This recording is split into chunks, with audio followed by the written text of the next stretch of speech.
Hello guys, আসসালামু আলাইকুম। আজকে আবার একটা আমি নতুন ভিডিও নিয়ে চলে এসেছি। আজকে আপনাদেরকে আমি রসমালাই তৈরি করে দেখাবো। আর আমি এখানে দুধের প্যাকেট, গুঁড়ো দুধ নিয়ে নিয়েছি 2 প্যাকেট। আর আমি কি কি অ্যাড করছি সেটা আপনাদেরকে দেখাবো। আর আপনারা বাড়িতে এটা তৈরি করে খাবেন, দোকানের চাইতে অনেক ভালো হবে খেতে, অনেক টেস্ট।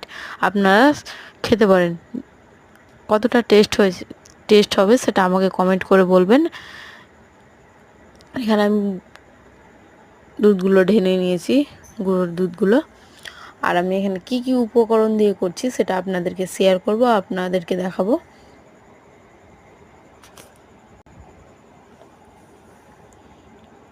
আর খেতে হেলদিও হবে, কারণ হচ্ছে দোকানে অনেক কিছুই মিক্স থাকে বা আর অনেক কিছু ধরনের জিনিস।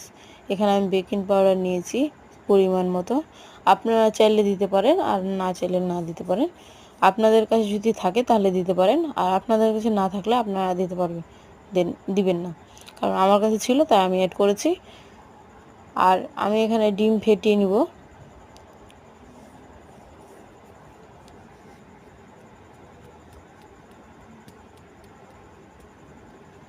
আমি এখানে একটা ডিম নিয়েছি, এই দেখতে পাচ্ছেন, ডিমটা ফেটিয়ে নিয়েছি। আর এখানে আমি ঘি দিয়ে দিয়েছি।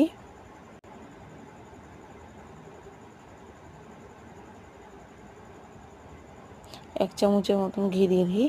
সব উপকরণগুলো দিয়ে আমি মেখে নিব। আর আমি পরে 2 প্যাকেট অ্যাড করেছি গুঁড়ো দুধ।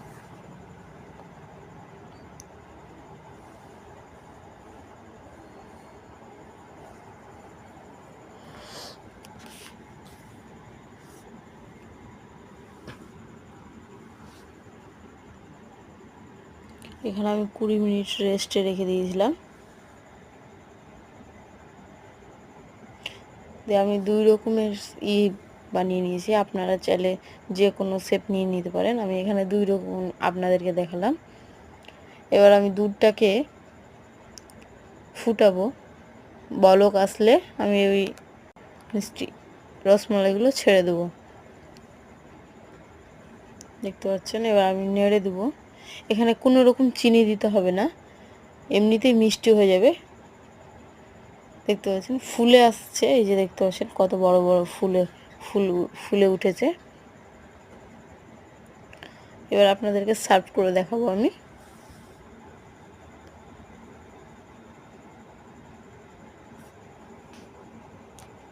এই যে দেখতে পাচ্ছেন। এবার আপনারা চাইলে খেতে পারেন।